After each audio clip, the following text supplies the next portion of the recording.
Sesaat kemudian, suara tangisan itu berubah jadi jeritan yang bikin nyaliku menciut. Suaranya melengking memecah keheningan malam.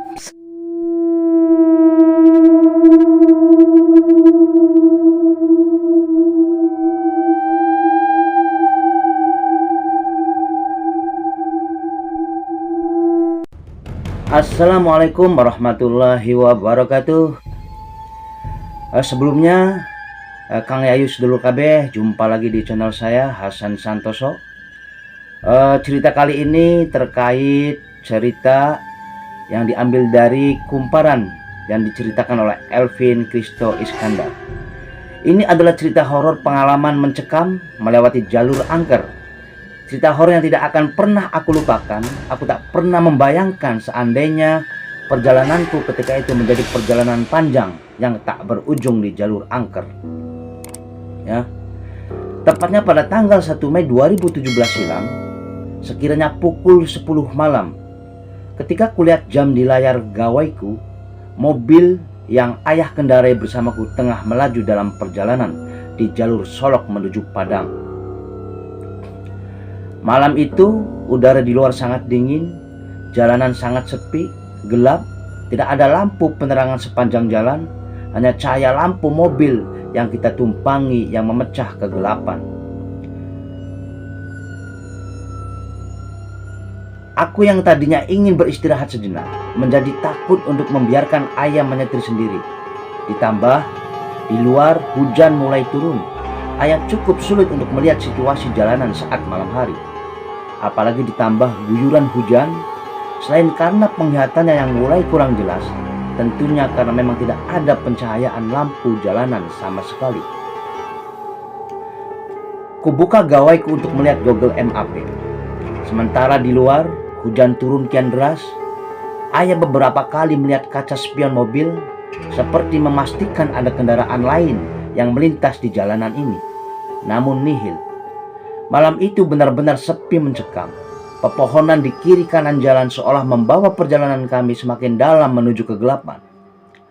Setelah beberapa kilometer perjalanan, kini kami melewati jalan yang penuh pohon-pohon besar di kiri dan kanan. Sementara di balik pepohonan itu terdapat jurang yang begitu curam. Karena kami berdua, aku merasa harus tangkas menghadapi situasi apapun malam itu. Ayah yang berulang kali mengeluh akibat rabun membuatku sedikit cemas. Namun kami merasa sedikit lega. Tidak lama dari itu terlihat dari kaca spion ada seberkas cahaya lampu yang mulai menyusul mobil yang kami kendarai. Semakin dekat dan kami bisa melihat itu sebuah mobil Innova berwarna putih. Entah dari mana mobil itu muncul, sebab dari awal aku bisa memastikan bahwa tidak ada kendaraan lain selain mobil ayah. Tiba-tiba, sering terang sekali. Mobil Innova putih itu menyalakan lampu yang terang sekali. Itu membuat ayah sedikit terbantu untuk melihat jalanan di depan yang diselimuti kegelapan. Ayah memacu mobil mengikuti mobil itu yang menyalip kami. Selama 10 menit, kami mengikuti. Aku merasakan sesuatu yang aneh. Mataku terasa berat untuk tetap terjaga, namun aku berusaha untuk melawannya. Sementara ayah terlihat tetap berusaha membuntuti Innova putih itu. Samar-samar kulihat mobil di depan kami belok ke kiri. Sebelum aku benar-benar tak kuasa menahan kantuk yang menggelayut, aku cepat-cepat mencegat ayah yang ingin turut membanting setir mobil ke kiri, mengikuti mobil yang di depan kami sebelumnya. Ayah sontak menginjak pedal rem. Dia tergelagap. Ayah mau kemana? Kita mau pulang kan? Lurus saja ya. Tidak ada jalanan belok di sini. Wah, mulai merinding nih cerita ya. Aku sangat ingat jalanan di sini tidak ada simpang. Hanya ada jalanan lurus saja. Pun ketika aku melihat Google Map untuk kembali memastikan, raut wajah ayah terlihat sedikit pucat. Aku mencoba menenangkannya. Aku kembali meyakininya bahwa tidak ada persimpangan di jalan ini. Kuambilkan minum air mineral dari dalam tas yang masih tersisa setengah. Kubuka kubukakan tutupnya, lalu kusodorkan untuk air. Di luar hujan masih turun dengan derasnya. Kegelapan malam mengepung kami, ditambah kabut putih yang menyelimuti, membuat malam itu benar-benar kian mencekam. Sesaat kemudian, bulu kudukku berdiri, merinding, ya, ketika tiba-tiba terdengar suara tangisan perempuan dari balik pepohonan.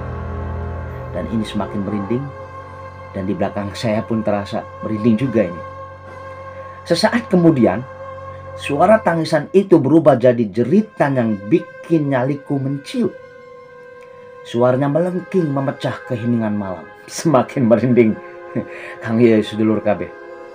Ku tengok raut wajah ayah. Aku rasa dia juga mendengarnya. Bergegas ayah kemudian menancap gas, membawa mobil kami meninggalkan tempat itu. Setelah agak tenang, ayah melihat wajahku. Nak, kamu lihat kan tadi ada mobil yang belok ke arah kiri? Tanya ayah. Nak, ayah serius. Ayah cuma mau memastikan kalau mobil Innova itu ke arah kiri, lanjut ayah. Aku menganggukkan kepala. Kupandangi raut wajah ayah yang tadinya santai kini berubah menjadi gelisah dan takut. Tidak seperti biasanya dia bersikap seperti ini. Kenapa ya? Tanyaku balik. Ayah mengelus dada. Suasana hening sejenak. Udara di dalam mobil terasa gerah, sekalipun pendingin tetap nyala.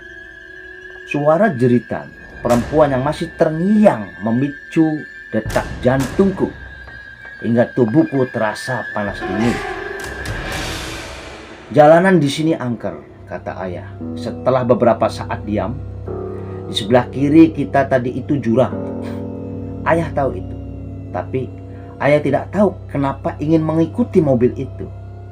Ayah merasa seperti setengah tidak sadar. Jika kamu tidak menghentikan ayah, mungkin kita sudah di alam berbeda saat ini, nak. Jelas ayah dengan nada yang sangat pelan. Sontak bulu tengkukku kembali berdiri setelah mendengarkan pernyataan ayah. Semakin merinding, Kang Yayu sedulur kabeh. Ya, walaupun aku sebenarnya sudah tahu karena aku hafal jalan ini. Tapi itu adalah pengalaman horor pertamaku.